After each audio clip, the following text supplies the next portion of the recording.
welcome into another episode of Tunes Brothers. I am Rob, that is Darren, that is Scott, and apparently as pointed out by Lewis, of course I can't get nothing by Lewis. I hurried, I rushed, I fucked up and swapped me and Darren's names in spots. So, yeah, it is what it is.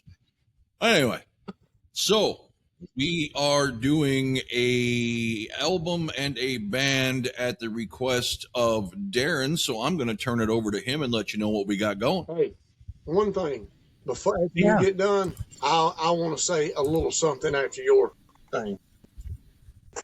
All right. Certainly. All right. So we are going back to 1992 for the release of Dog Eat Dog. This was Warrant's third studio album. In my opinion, one of their top albums that they ever released. Janie Lane, in my opinion, was the epitome of a frontman, a hell of a songwriter, a hell of a singer. And I look forward to seeing what everybody else thought of this album. Particularly Scott, who I think he had said that he had never heard this. I have not. All right. You got your board working, right, Darren? Yeah. Give me a little input volume.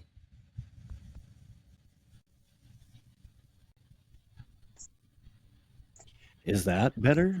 Much better, much better. All right. Okay. Okay, what'd you want to say, Scott?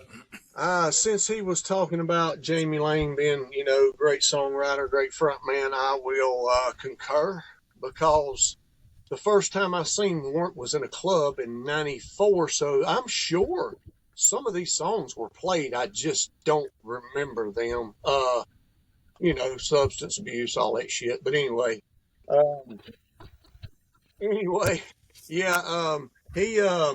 he was a very cool fucking guy. I do know that, because there was a fight broke out on the damn floor, which happened pretty much all the damn time down there. And he stopped everything and said, hey, shit, cut the fucking shit, man. And there was one guy, evidently, man, that got took out. They took him out, and he told him, he said, hey, man, he didn't do anything fucking wrong. I sit here and watched it. He was saying this to him on the fucking stage, bro. And he turned around, he said, bring him back in. And he turned around and told his guys, go get that fucking guy and bring him back in. He brought him back across the stage, put him right back down in the front where the fuck he was, dude.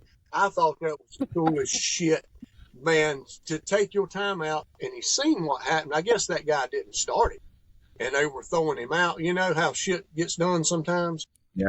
But anyway, yeah, to add on to that, after we get done with that one, we're going to do now. Darren told me that this was your favorite. I mean, Rob, why the hell I keep calling him Darren? Rob told me that this right here was one of your favorite artists. So we'll jab at him as soon as we get done with this. Bing Crosby Sings Christmas. All right. We'll get that done. Is that where ACD got Mistress for Christmas from? Was from Bing's record? I like hearing Rob laugh. When he ain't cranky and crab apple ass, I love him laughing, man. That's better. Okay, let's roll, guys. I'm ready.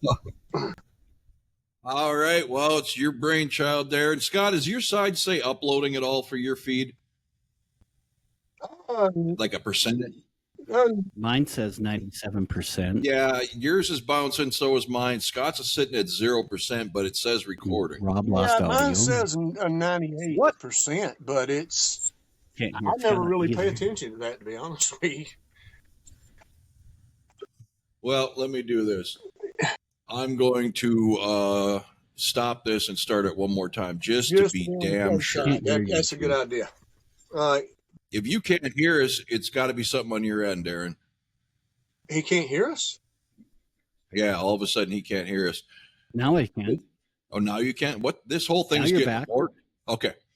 Let me stop this and check to make sure everything worked, and then I'll start it again. You guys can just hang out. You don't have to leave. I just want to check this recording out. All right. All right.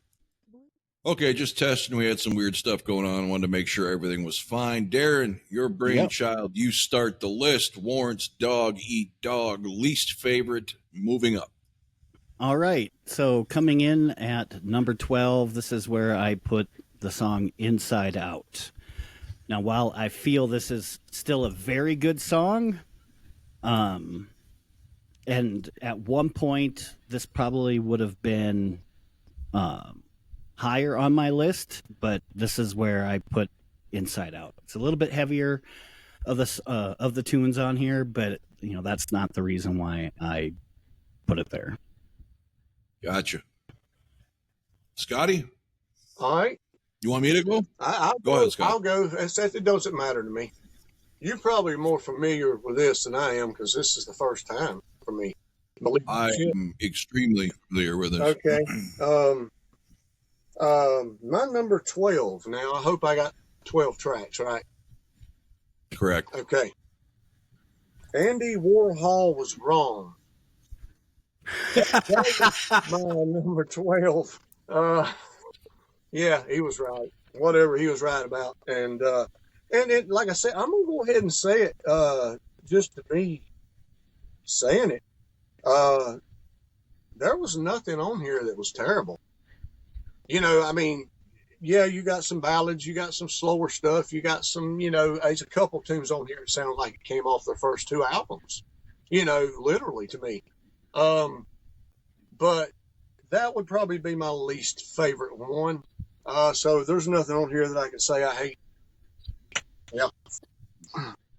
Okay. All right. Huge Warrant fan. In fact, just saw them earlier this summer. This album is, to me, overlooked by a lot of, not Warrant fans, obviously, but people who use the name Warrant tend to really only be able to cite the first two albums, which is a shame. This being the third, and of course, Dog Eat Dog being the fourth. Those four albums, or not Dog Eat Dog, Ultraphobic. Yeah, those four albums are all fabulous to me. I don't hate anything on this album. I will say this is another album that probably should have stick with 10 tracks because there are some weaker ones on here. And one of those to me is Quicksand, and that is my number 12. All right. For my number 11, this is where I agree with Scott. This is where I have Andy Warhol was right. Although, and I know that both of you have said in previous shows that you're not too big on lyrics. And while I agree a lot of the time, and it's not necessarily, I think, the lyrics of what the band is trying to say. It's how I interpret it or how I take it into or apply it to my own life. And I think the message in the song was good. The delivery, maybe not as much, but again, I don't think anything. I could have definitely trash, but I could have definitely went without a lot of that intro. Yeah. Yeah, that's whatever. probably what got me was the intro. Yeah. And, lyrics, you want to talk about lyrics, man? No, I'm really not. If I had to pick one side or the other, are you a lyric guy or are you a music guy? I would have to go with music, just 60-40, whatever, 70-30, whatever. But if the lyrics are just intolerable, that you can't ignore them, that they're just so in your face, like me and Rob's talked about on some of the songs that then you just can't. Like Read My Body or The Letter's Big Enough, and all that stuff. That, you cannot fucking ignore it. They're not going to allow it. So, yeah, there you go. Did you Steelers? All right, number. Yeah, the Steelers. How'd that game go? They won. Damn. Okay, cool. All right. Damn. Hey, your Redskins won. Yeah, I know, but I'm pulling against them. Of course they're going to win. Okay, Scott, you're number 11. All right. Yeah, I'm on the until they change the name back, I'm not pulling for them. I hope they lose every game. So, all right, number 11 for me, and not too bad. Hollywood so far so good. Like I said, man, there was nothing really that bad on here, man. And actually, I'm going to go ahead and say this: 5. The top 5 songs on here are playlist material for me now. So, Good. Cool. yeah, man. Didn't know it existed, dude. I'm a Warrant fan, bro. I killed the first 2 albums, man. And that shows you what kind of shit they were not selling us after 1990. I mean, this album is solid as hell. Yeah. So, yeah, man. I mean, not really much. I ain't going to have much reference. I mean, I'm hearing these for the first time. I've drilled it about 3-4 times since you brought this album up. But it took me a while to put it together. I had to do a lot of going back and listening, going back to position these damn songs, man. So, yeah. Yeah. To me, this album was really easy because this is kind of like Scott with AC/DC or both of us with Kiss. I've heard this album so much, I know it, backwards and forwards. Of course, my 10 and 11 and 12 are the weakest tracks for me. After that, my 9 up is pretty solid. So number 11, All My Bridges Are Burning. Again, I think this is another to me, it's hard to say anything with Jani Lane's filler because there's so many different nuances to each song. It's not like he just threw it together, but it just doesn't have anything that grabs me. Never did. Okay. Interesting. Oh, hold on a second. That's to you, dumbass. Yeah, I know. I said, hold on a fucking second. Y'all waiting on me again, shit. All right, no. All right. So my number 10 is the same song that Rob had as number 11, All My Bridges Are Burning. Again, I do like the song, but it's just not as strong as the rest. Yep. So again, I don't think anything on this album is unlistenable. And unlike you, I struggled with the top 5 because I think on a lot of days they might be interchangeable for me, right? So the first time it's not like it's been a long time since I've listened to anything from here, but it's probably been a long time since I sat down and listened to the whole thing. And it's like, okay, I think this one's going to be my number 1. And then the next song would come on. It's like, maybe this is number 1. It's just for me, it was that decision was difficult in the top 5. Gotcha. Okay. That's what, dude. I mean, I wish you could be on here as much as me and Rob are. That's why I love this so much, man. I mean, when you go back and listen to it, I mean, you just take time and look back in the last 10, 15, 20 years how many times you've just sat and listened to a CD from front to back without skipping, without jumping. This makes you do that. And I love that. I really do. Like some of the songs or not, it's just a damn experience. So, number 10, right? Yeah. Let It Rain. Now, a cool video. See, I was watching the videos too. Good ballad, not a bad ballad, really. Jani Lane actually looked pretty damn good on this damn album, man. He looked like he was pumping a little weight, man. He looked like Bret Michaels almost, when he first started. Kind of ripped up and shit. His hair is blonde as blonde, But they all looked good, man. They looked like they was in shape. They did not look like they were sex, drugs, and rock and roll, man. They all looked like damn brand new rock stars, man. That hadn't been phased by the industry yet. But not a bad song. It's a ballad, of course. It just fell there for me. Number 10. Okay. Number 10 for me, you both hit, and that is Andy Warhol was right. Just because of the lyrics, this is 10 instead of 11 or 12. And again, like we've all discussed, I'm not a lyric guy, but it is pretty obvious and it's pretty cool. But the song itself, like I said, just a drawn out intro that really doesn't do much for me. And there's really not a chorus. I mean, so it's more of a musical poem, I guess, and whatever. Yeah, that's just where it falls. Don't hate it. It just, that's where it sits. All right. Moving on to number 9, and I know Rob has already talked about this one. This is where I have Quicksand. At one point, this probably would have been in my top 5. I think like when the album first came out, I really enjoyed that song. Yeah, I did enjoy that song a lot more early on, but other songs have changed that. Okay. Okay. All right. Number 9. I think both of you guys have touched on this. All My Bridges Are Burning. Yeah, it's just there in the middle of the pack, man. I don't really have much to say about it. It's not bad. You know, like I said, nothing on here that I heard was something that I can say, man, that fucking sucks, dude. I will never listen to that again. But not bad, man. So that's pretty much all I can say about it. Number 9. Okay.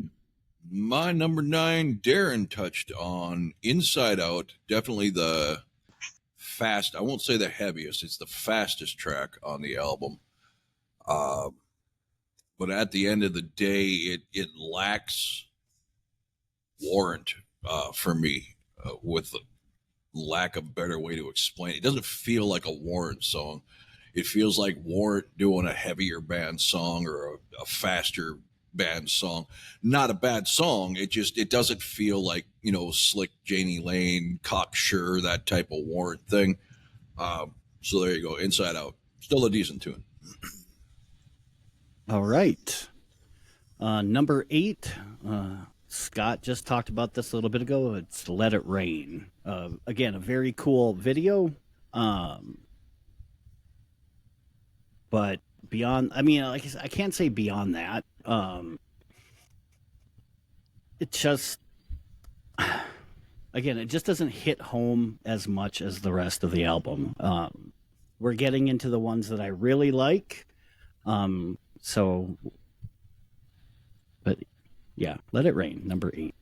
And yeah, it does sound like they're trying to, you know, every one of these bands that from the 80s, it seems like that I loved or love, whatever, that had that big ballad hit, they try to back that son of a bitch up constantly, you know, and they just... It was a running joke, basically, within the industry that it was part of the formula. Yeah. You had to have it. Yeah, let's try to get this hit here. And I'm not sure if it's as much as the band as it is possibly The record company. Yeah. The record company wants you to have more of that stuff on there because you've hit with other ones. And yeah. Okay, you guys both have just touched on this one. I believe the heaviest song on there, this one kind of hits a different tempo. This is the song that really doesn't really fit the album that great, but it's heavy, it's raw, and it damn near don't sound like him singing almost. Inside Out. Yeah. And I do know that Jamie Lane was a fan, another quick story, was a fan of thrash metal because in Myrtle Beach, the quarterback for the football team at my high school, there was a bunch of them down there, and they were thrashing at this bar, you know, moshing and all that shit. And he moshed into Jamie Lang and knocked him down or knocked him against the bar or something like that, and reached over there, to grab him or whatever. And he was like, damn, I don't know if they was playing down there at the time or what, but he was in there hanging out with them, man, just doing his thing, dude. This was around 90, 89, 89, 90, somewhere around in there about the time they came out. Yeah. That's Cool. and then again, I'd be like, dude, how many mushrooms you eating, bro? You sure that there was more people there to confirm that, you know? And I'm like, Wow. damn, all right. And that's awesome. And that's, you really, I've found just by listening to interviews and stuff that a lot of the people that you listen to, their preference isn't what they play. It's just what they're good at. Yeah. Yep. Yeah, even what was his name? The big sweater slow guy. I can't think of his name, but his first band was rock, right? Talking about Bolton? Yes. Yeah. Yeah. Yeah, Michael. Thank you. Yeah. Yeah, he tried his hand at rock, but apparently wasn't good, right? Yeah, So Well, no. even the Kentucky Headhunters started out as a garage band, as a rock band. I mean, sometimes it just doesn't work. I've got that album, that Michael Bolton album. Yeah, me and Scott just covered this on a Kiss video. I forget why, but no, me and the other Scott covered it in the Kiss, the pre-Kiss family tree. That's why it's fresh on my mind. Okay, so who's just went? Me. I think it was Inside Out number 8, talking about 8. the heavy. You're on 8, Rob. Okay, so my number 8. Oh, let's see. A match with Darren for Let It Rain. No secret to anybody who's watched this, I'm not the biggest ballad guy to start with. I love power ballads. Warrant, Kingdom Come, Warrant. There's a couple bands who are an exception to the rule that could just put out a really heartfelt ballad, and I love them. This one is one of the weaker ballads by Janie Lane in his Warrant catalog. I think it's a little too mainstream, if that makes sense, and a little less Warrant. That seems to happen on a couple of tracks on here. I've already mentioned that, with Inside Out and stuff. Just sometimes some of this album just feels like they were trying to be someone else, but it still worked out decently. It just, I think this album would have been better off with 10 tracks, maybe 9. Yeah. All right. Number 7 for me. This is where I put Hollywood So Far So Good. I know Scott had this at number 11 for himself. I like the tempo, and like the song seems so upbeat to me. So, I mean, that's the reason why I like it as much as I do, having it towards the middle of the pack. But like I said, I think it's just, to me, it grooves just right. Good.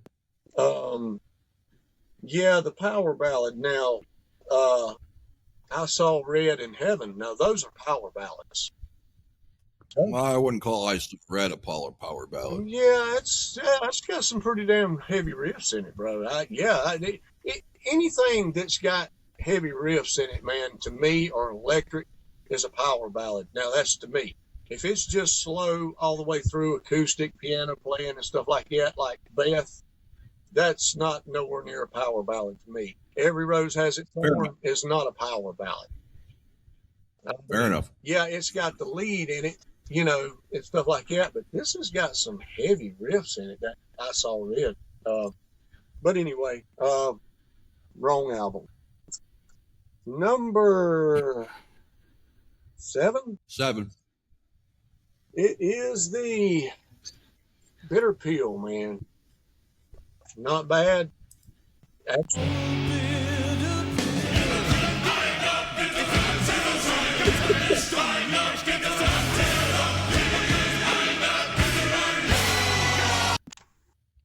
Epic. Not bad. Just the middle of the pack here for me. It gets better as it goes along for me. You know, like I said, the top 5 on here, I really like a lot. I've just got to spend more time with them, so they're on my playlist. Awesome. Okay, number 7 for me. Back to back with Darren, and no, we didn't plan this. Hollywood, So Far, So Good. I used to like this track a lot more than I do now. It is a feel-good type, upbeat. I don't want to say ballad, but pretty close to it. Yeah, but it's got such like Darren said, it's got that good vibe, good feeling, puts you in kind of a good mood, so you really can't dislike it. So yeah, mid pack like Darren.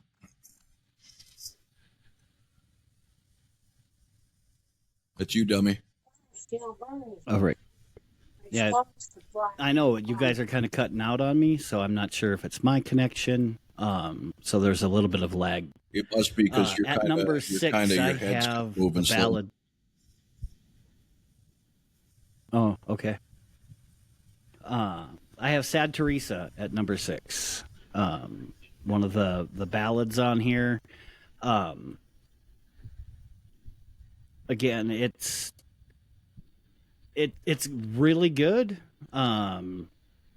And that's why it's at number 6 for me. Now we're getting into the top 5, where I think for me that you just can't mess with those. So that's all I really have to say about it. Good song, but not good enough for the top 5. Let me interject here. Can you hear me now? Fine, Darren. Yeah. Okay. I apologize to everybody. It seems like every last one of us is half asleep here. As far as me and Darren goes, we both love this album. Scott seems to like it. Fair enough. I'm tired as hell today. That's my excuse. But we'll try to pep it up. Scott, that's your job. Okay. All right. Well, you're the cheerleader. We're getting ready to get into some, my favorites. But ring the bell. Sad Teresa, number 6, man. Yeah. And this one actually is not bad. Whoa. Who put Sad Teresa at number 6? I did, and so did Scott. Darren did? Yeah. Okay, I didn't hear it. I was too busy trying to figure out if Darren's connection was good. Yep. Okay. Yep. And this one's actually good. This is like the last track on the album, right?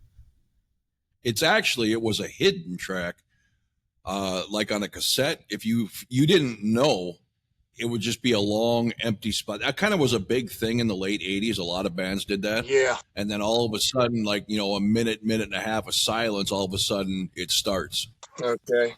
But yeah, man, this one right here, I was having trouble from here up positioning these songs. I was having to go back, because, yeah, I guess I could say the top 6, but the top 5, I kind of got weeded out to what I really, really liked on here. But that one wound up getting shuffled to 6.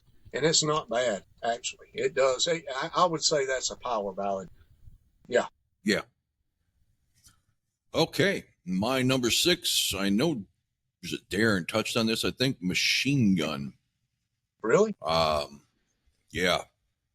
I like this song. A lot of it is nostalgia. Darren was there with me.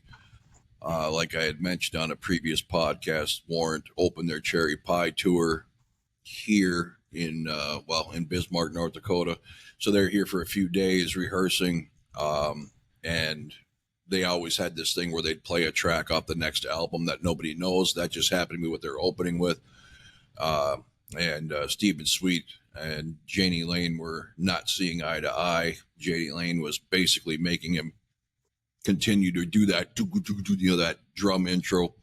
So, I mean, it's a heavy song, but I like it. I mean, it's not anywhere near my favorite. Again, this is kind of out of Warrant's vein, but it's a good song. I didn't hear him do that one. What spot was that in for him?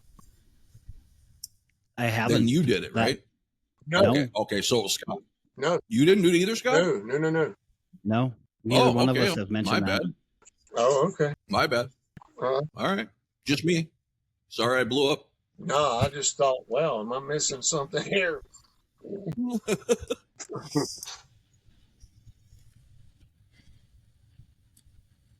Oh, yeah. That's you, Darren. All right. Coming in at Stop number watching the 5 is football the game. I'm not. I shut it off. Quaalude kick in. Coming in at number 5, the aforementioned Machine Gun. Again, I do like this song. And when this album first came out, this was the song that I liked the most. I thought it hit hard, and I enjoyed it. It seemed like a change of pace from the stuff that Warrant had done on the previous 2 albums, and that's the reason why I really liked it. But yeah, again, Rob had just mentioned that, but it's a very strong song. Okay. It's not Machine Gun. God damn it. I tell that story wrong every time. It's Inside Out that Janie Lane was making Steven Sweet. Yeah. Yeah, not Machine Gun. It was Inside Out. Yeah, well, we both have to. When we saw them on the Dog Eat Dog tour, and they did something off of Belly to Belly. Oh my God! No, it would have been off Ultraphobic. Mm-hmm. Okay, when we saw them at Eddie's. Yes, that was Ultraphobic. I just knew right away that the album was going to be trash. I mean, that's whatever song that they had. Yeah, whatever song that they had played, I have no idea which one it was, but that album's. Yeah. Note to anybody else who's thinking about checking out Extensive Warrant, you can stop listening after Ultraphobic. Okay. Okay, now, I really like the rest of these a lot. And correct me if I'm wrong. Like I said, I'm not You're wrong. familiar with the album, but you guys are. Is this the one that had that trippy intro with the child talking or whatever? This is April 2031. Yes. April 2031? Yes, that has the child video.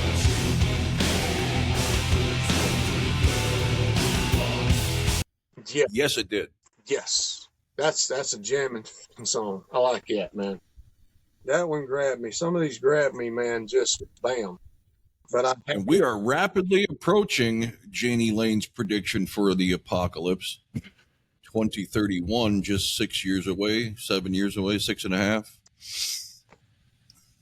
Yeah, not far. It's going to be one of those songs, hopefully like 1999 was, or it was written way beforehand. So when that year comes around, everybody's going to be playing that song. A very good sounding album too, man. This kind of sounds like the production from the second album. The first album wasn't as produced as good, but it did have some good stuff on it, man. Some very good songs on that one. But yeah, this album had a good sound to it to me for them.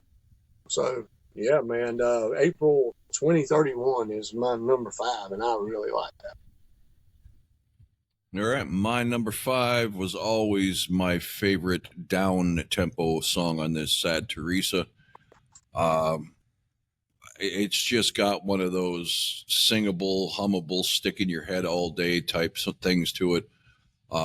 Just a great, great song. And again, one that I'd be interested, if Janie had lived and Warrant had stayed together or reformed, if this would be given more time on a set list instead of just the 2 or 3 Heaven, I Saw Red, and what's the other one off Cherry Pie? Ballad? Yeah, there's another big ballad like I Saw Red. Hold on. Let me see. Yeah. Bed of Roses? Bed of Roses, yeah. Yeah. And and to me, I love Heaven. Heaven's one of the greatest ballads of all time, but I'm so glad that they still to this day, in fact, they played it in Dickinson. Sometimes She Cries, man. I fucking love that song off the first album. Was it Blind Faith? Blind Faith, that's the one. Blind Faith, yeah. Yeah. Anyway, Sad Teresa, my number 5. All right. Number 4 it is, and this is where I put The Hole in My Wall. Number 5? Number 4. Oh, number 4? Wow. Yes. Love the freaking talk box on this album, or on this song.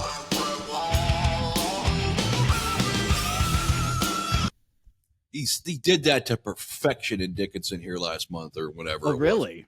Oh, I have a short up on this channel of it. Okay, I'll have to check it out. Awesome.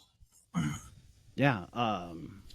It's, again, when I re-listened to this, I had a hard time arranging the top 4 songs because I liked them all. And but yeah, The Hole in My Wall, it's groovy. The talk box in there is awesome. So great song. All right, Scotty. All right. My number 4. I can't believe both of you have dissed on this. This is a jamming ass fucking song, man. Quicksand, bro. Really? Damn right, dude. I know. This, Like I said, I do like it. yeah, man, this is a rocker here, man. I really like that groove, man. And the lyrics too, man. Like I said, I'm not a lyric guy, but they made it fall right into place, man. I love it when the chorus falls into place with the verses, man. And they don't get way out and fits like a glove or something filled, you know. Would you quit fucking on Kiss here? Jesus Christ. Every time you've got a bad thing to say, you reference Kiss. He wants me to get amped up here. No Mistress for Christmas. Yeah. What an asshole. What am I, an asshole? Oh, shit. Only you, Scott. All right. My number 4, making a bold prediction, is going to be Scott's number 1, just based on what I know his prior tastes are. It is Bonfire, the heaviest song to me. Not the fastest,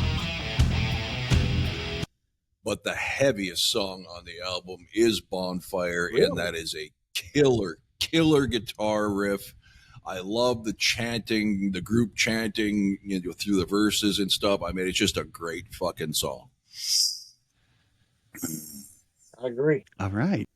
I agree also. At number 3, this is where I put April 2031, the apocalyptic song. It's even the opening. I mean, I dig this song from start to finish. Again, these top 4 for me are very interchangeable. I love this song, always have. It's a bit different, again, from a departure from what they have done on previous albums, but this is a top-notch song from Janie Lane. All right. Number 3 for me, and you got close. Bonfire, man. Oh, Really? Okay, This cool. is a fucking rocker, dude. I love it. This is a rocker like Quicksand to me, man. Both of these. And jamming, man. Yeah, man. It is a good song, dude. A lot of times people want to try and jab at songs, man, and just listen to part of songs. I have to listen to all the damn song, man. I've got to, from, front to back, man, I've got to make sure there's nothing in there that's going to make me drop it or raise it over another song. And the only way to do that for me is absolutely just listening to the whole song, man. Either till it starts fading out or it just stops. But man, yeah, you're right, Rob. It's a rocking song, but I don't know. Well, then And if it's not that one, then I know what he has at number 1. I predicted it because Scott's into the heavier music. Whatever you're holding for number 1, you realize I Was Made for Loving You's not on this album. You can't use it. Man, thank God. Man. Oh, God. Lord. Okay, number 3 to me, I know Scott or Darren. I'm not even going to say that because I'm wrong all the time. Go, what? That's just true. I don't know if that's the heaviest song on here or not. So it's close, 'Cause but I don't think To me, there's two that are heavier than Inside Out. Just because Inside Out's faster, to me, just heavier. exactly. That's to me. Yeah. and he's still, and I know which two he hasn't mentioned yet. So All right. I can't pay attention like that. I'm too stupid. My number 3, somebody mentioned, It Is the Bitter Pill. One of the most epic chanting things was what I played earlier. This song, just the bass groove after that chanting, almost like the cinema score fight scene chanting into that killer bass riff, and then a badass guitar solo on top of it. Just a great fucking song. Number 3, Bitter Pill.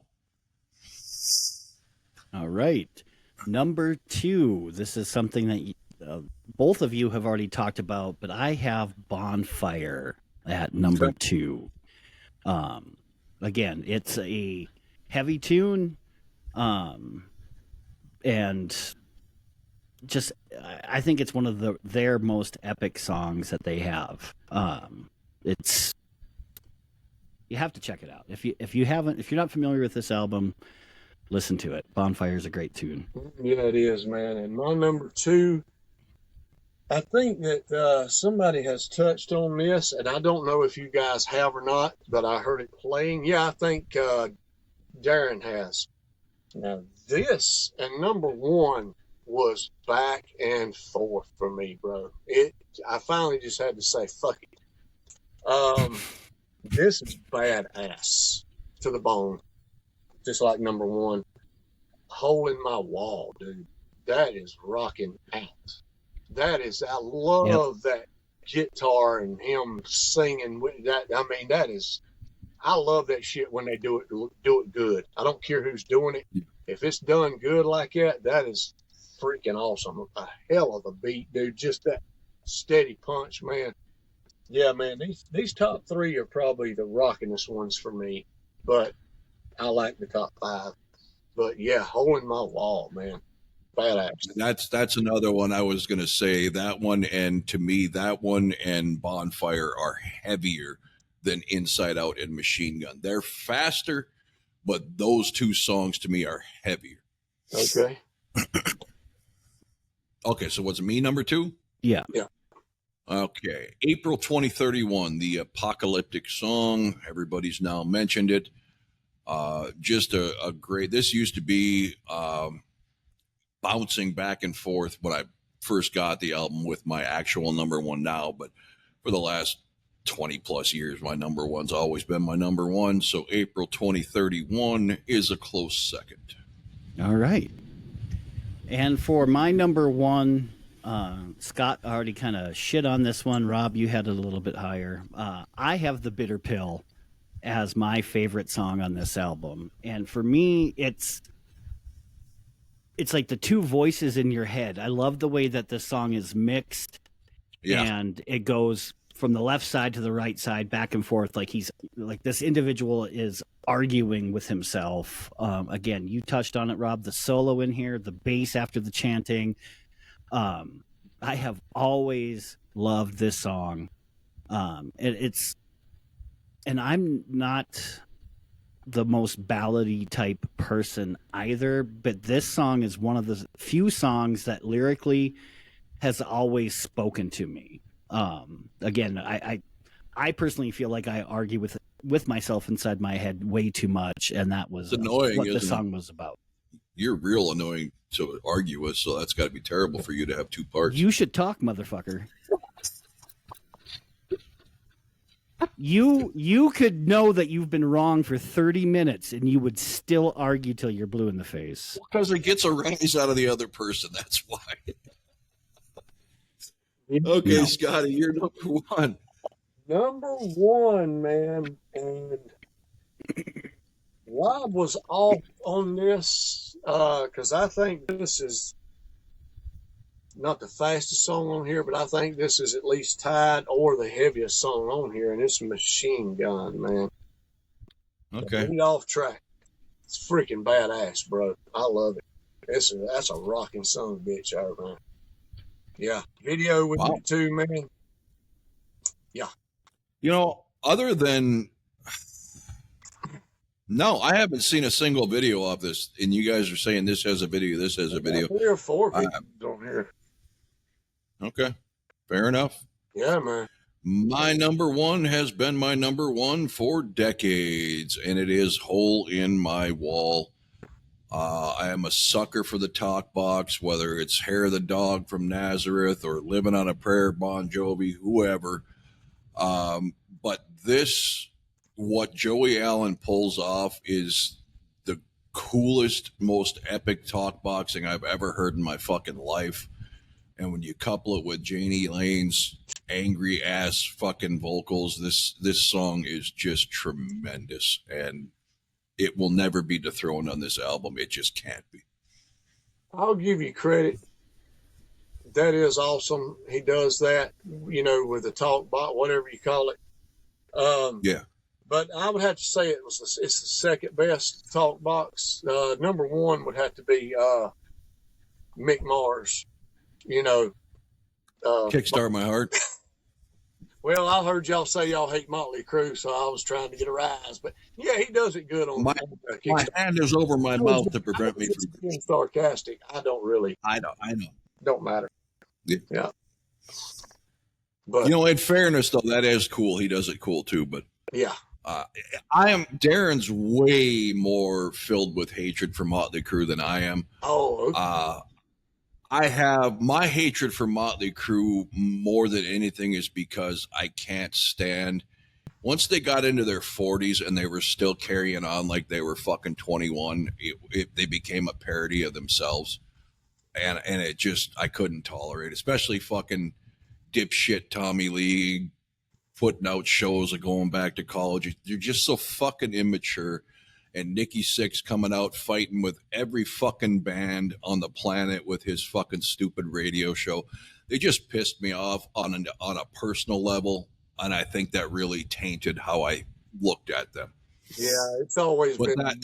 That was much later, because back in the day, I mean, one of the first albums I ever had was Shout at the Devil. So, I mean, I was a fan at one point in time. It's just once I learned who they were as people and became old enough to realize that meant you're a fucking douchebag. That's always been my problem. I can't separate the personality from the artist, and it will taint what I hear or see or watch on TV. I know I shouldn't be that way, but I can't help. Damn, you should. Like I haven't listened to, and I will not listen to another Madonna or Bruce Springsteen song as long as I fucking live. And as soon as it comes on the fucking radio, I turn it, because I think they're the two of the most anti-American pieces of shit on the fucking planet. And I like songs by both of them that I will not listen to ever again. That's just who I am. Damn, you should hate Kiss, then, dude. My God. Believe me, when they came out with their COVID bullshit, I boycotted everything. I wouldn't listen to a Kiss song for a fucking year until they walked it back and had to admit their fucking bullshit was wrong. I can't stand when celebrities sit in front of a fucking microphone or a camera and tell us who live a real life we don't know what the fuck we're talking about, and they do, who live in a fucking bubble. I can't stand that shit. So you're gonna hold a grudge against those two, but you still listen to the shit out of U2? Why is that?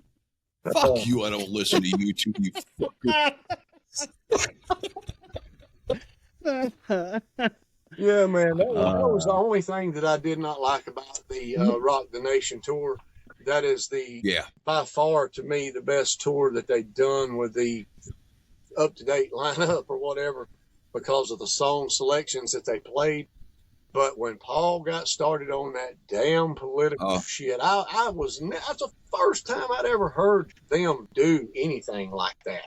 Because they were never like that. They were just a fucking rock band. Once he got his elitist status, he became hypersensitive to fucking everything. He had an opinion on everything. And and it's fine to have an opinion. I'm not saying musicians or actors can't have an opinion. And if you want to state that opinion, I may not like it, fine. But they basically, like all liberals, labeled an entire fucking, half of the country as horrible, evil fucking people because they don't agree with you. I mean, that's and it's stupid business. You don't fucking alienate half your consumer base. It just whatever. That's not what this podcast is about. No. Yeah. Hot calling the kettle black, bro. But Warrant, man. I will have to say the 2 or 3 times that I did see them live, they were fucking great. They did play the songs. They sung the songs. Everything sounded like it's supposed to sound. And I'm an Janie was a perfectionist. Yeah. I mean, OCD guy about shit like that, man. I will pick it out, man. Dude, I do not. He was even getting on the guy doing the spotlight in the practice. Yeah. Am I fucking speaking Egyptian? I mean, he was getting on the guy running the spot because he wasn't hitting it where Janie wanted it, and it was amazing. I mean, amazing to watch. He was a perfectionist. And I will say too, if anybody gets a chance to go see him, I know Robert Mason is not Janie Lane, never will be, never could be. He does a respectable job, but musically, it still sounds fucking incredible. I could, and even Turner wasn't even there, right? The bass player, Dixon, because he only plays certain weeks in the months because he's just to the age where it's too much for him to do all the traveling. Whoever was filling in did a bang up job on the bass. I mean, they sounded tight. It was great. So I would hold that album cover up, but I don't. Like I said, I'd never heard it before. I don't have the sequel. That's all right. It'll be on the thumbnail. It'll be on the screen with us. I have this stuff, but unlike Scott, my shit's not accessible to where I'm sitting. And believe it or not, this right here, this was harder for me to do than the damn album we just done. Which AC/DC was it? The one that we got coming up, man. Power Up. Is that the Power Up album? Holy shit, dude. I had not dove into that album yet, man. I had skimmed over it a time or two, but never dove into it, dude. It was fucking insane. It was almost psychotic trying to fucking put them in order. But, yeah, man, just not. I listened to it for the first time today. Oh, really? So I took my first re-listen to it. Started yet. So we got that coming up. That's what's that? That's Rock or Bust, his sister album, bro, to the bone. It is absolutely Jared shaking his head no. Album. Do what? I love it. I love He does not sing the same on this album that he did on Rock or Bust. So don't think that. I mean, it's don't give nothing away now. Yeah, I mean, the songs sound a lot alike. The production's different on this album than Rock or Bust. I mean, it is different, but it sounded. I think it sounded a lot like Rock or Bust. A lot of those songs did. Now, not every one of them, but hey, yeah. As long as it's better than Mob Rules, I'm good. That is an accurate statement. It is better than the Mob Rules. Our next one is Black Sabbath Dehumanizer. Instigators are better than the Mob Rules. It's fucking weak. Okay, so we've got Warrant in the bag. We do have Power Up coming within the next day or so. We are still working. I know I say it like a broken record on the Kiss videos. Yeah, man. I swear to God, people, I had to get the fucking lawn mowed on my day off. I had to watch or listen to the Viking game while I was doing work in the garage. So, Darren, I'm going to break your arms and beat you to death with them. And then my album that I am giving you guys homework. Uh-oh. Oh, okay. Yeah, man. All right. Scott's going to love this. Cyndi Lauper's what? Darren is going to be indifferent. Oh. So it's going to be for me and Scott, the level of how much we enjoy it and which ones we enjoy the most. One of the greatest metal albums to come out of the 80s, Rat's Invasion of Your Privacy. My favorite Rat album of all time. Really? Yes, not even fucking close. No, it's like my third or fourth favorite by them. But, hey, I mean, I'm just saying, I love the album. I do. I really do. This But is an album where there literally is no skippable track for me. Not really? one. Okay. Not even when I was a kid. I had the old boombox, and it was the coolest thing because I think Rat's Invasion was the first cassette I had that was clear, right? Because they were always white or beige. Yeah, and, man. and all of a sudden they started coming out with clear ones, and I thought that was the coolest fucking thing ever. So I had a boombox, the old chrome dials, detachable speakers and shit, and that was basically my travel player, room to room. That fucking tape wore the fuck out. You couldn't see the print on it anymore. I always loved that album. I love those stories, man, because I think my clear tape was either Fly on the Wall or Theater of Pain.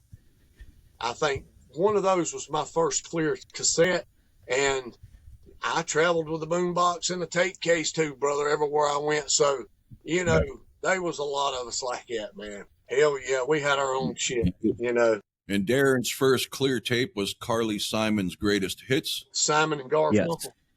Yes. All right, so we all got our homework, and that is Warrant. And until next time. Very good album. Thanks.